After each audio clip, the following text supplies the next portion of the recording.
ఇది నిన్న తీసిన వీడియో అండి.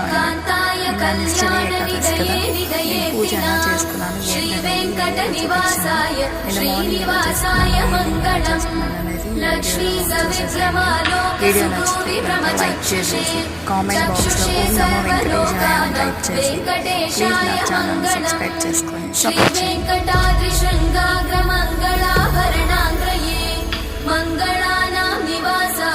श्रीनिवासाय मङ्गलम् सर्वावयव सौन्दर्य सम्पदा सर्वचेतसां सदा सम्मोहनायास्तु वेङ्कटेशाय मङ्गलम् नित्याय निरवध्याय सत्यानन्दचिदात्मने सर्वान्तरात्मने श्रीमद् वेङ्कटेशाय मङ्गलम् स्वतः सर्वविदे सर्वशक्तये सर्वशेषिने सुलभाय सुशीलाय वेङ्कटेशाय